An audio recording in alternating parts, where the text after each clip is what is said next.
Nikola Tesla, एक ऐसा नाम जिसने हमारी आज की दुनिया की नींव रखी। लेकिन सोचिए, जिस इंसान ने ये सब बनाया, उसकी मौत एक होटल के कमरे में हुई, बिल्कुल अकेले और बिना किसी पैसे के। ये कैसी पहेली है ना?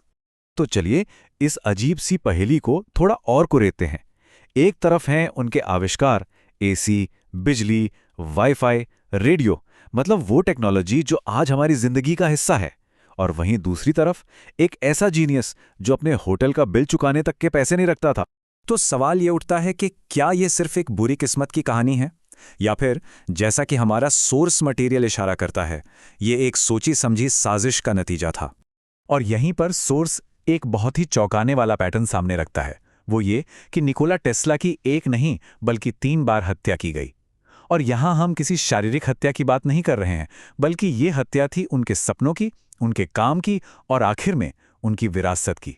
तो चलिए देखते हैं पहली हत्या को, जो थी एक आर्थिक साजिश।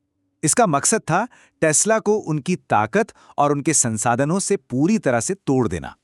कहानी शुरू होती है करंट्स के युद्ध से। टेस्ला की एसी टेक्नोलॉजी थॉमस एडिसन की डीसी से कहीं बेहतर थी और उन्होंने इसे दुनिया के सामने साबित भी कर दिया। नियाग्रा फॉल्स प्रोजेक्ट के साथ यह तय हो गया था कि भविष्य एसी का ही है। जरा सोचिए, उस जीत के बाद टेस्ला ने एक ऐसा सौदा किया जो उन्हें दुनिया का पहला अरबपति बना सकता था। मतलब उस जमाने का सबसे अमीर इंसान। एसी पावर के हर हॉर्स पावर पर उन्हें रॉयल्टी मिलने वाली थी। लेकिन टेस्ला के लिए पैसा कभी भी पहली चीज नहीं थी। उनके अपने शब्द बताते हैं कि वो खोज को, इंसानियत की तरक्की को दौलत से कहीं ज्यादा जरूरी समझते थे।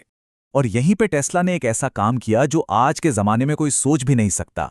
जब उनके पार्टनर वेस्टिंग हाउस की कंपनी डूबने वाली थी, तो टेस्ला ने अपनी अरबों की रॉयल्टी का कॉन्ट्रैक्ट बस फाड़कर फेंक दिया। क्यों? ताकि उनकी एसी टेक्नोलॉजी जिंदा रहे और इंसानियत के काम आ सके। पैसों की परवाह किए बिना टेस्ला अपने सबसे बड़े सपने पर काम कर रहे थे, वार्डनक्लिफ टावर। एक ऐसा टावर जो पूरी दुनिया को मुफ्त में बिना तारों के बिजली और जानकारी भेज सकता था। इस प्रोजेक्ट को शुरुआती पैसा दिया था उस वक्त के सबसे बड़े फाइनेंसर जेपी मॉर्गन ने। लेकिन जेपी मॉर्गन ने इसमें एक बहुत बड़ी दिक्कत देखी। अगर बिजली मुफ्त हो जाएगी तो उसे बेचकर पैसा कैसे कमाया जाएगा, मीटर कहाँ लगेगा? और बस यही वो पल था जिसने टेस्ला की आर्थिक हत्या कर दी। मॉर्गन ने ना सिर्फ अपनी फंडिंग खींची, बल्कि यह भी पक्का किया कि टेस्ला को कोई और पैसा ना दे सके। तो पैसा तो खत्म हो गया, लेकिन कहानी यहीं खत्म नहीं हुई। सोर्स के मुताबिक दूसरी हत्या हुई उनकी मौत के बाद, जब उनके आइडियाज पर कब्जा करने की कोशिश की गई। टेस्ला की मौत भी बहुत रहस्यमयी हालातों में हुई। उनकी लाश मिलने के कुछ ही घंटों के अंदर एफबीआई वहां पहुंच गई और उनका सारा सामान जब्त कर लिया गया, ये कहकर कि वो एलियन प्रॉपर्टी है, जबकि टेस्ला एक अमेरिकी नागरिक थे।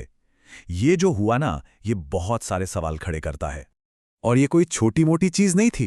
पूरे 80 ट्रंक। सोचिए जरा, उनकी जिंदगी भर की मेहनत, उनके सारे राज, सब कुछ सरकारी कब्जे में। आखिर उन बक्सों में ऐसा क्या था? तो सवाल यह है कि सरकार को आखिर इतनी जल्दी क्या थी?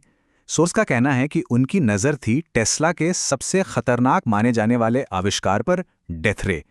एक ऐसा हथियार जिसके बारे में टेस्ला का दावा था कि वो सैकड़ों किलोमीटर दूर से हजारों हवाई जहाज़ों को एक साथ तबाह कर सकता है। अब डेथ रे को लेकर 2 अलग अलग कहानियां चलती हैं। एक तरफ आधिकारिक तौर पर कहा गया कि यह सब धोखा था, एक पुराने बक्से में बस कुछ मामूली पुर्जे थे। लेकिन सोर्स का दावा कुछ और ही है कि ये एक असली हथियार था जिसके आइडिया को चुराकर बाद में गुप्त रूप से विकसित किया गया।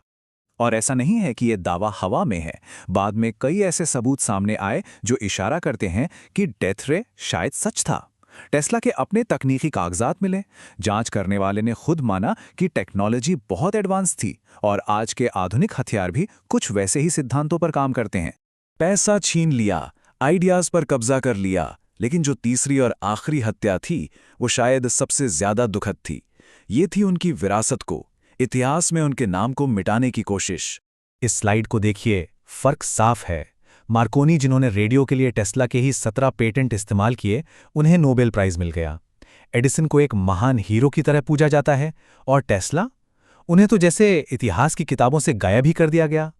और जो बात सबसे ज्यादा चौंकाती है वो ये है, आज भी इतने दशकों बाद भी टेस्ला के काम से भरे 20 ट्रंक्स अमेरिकी सरकार के पास बंद है।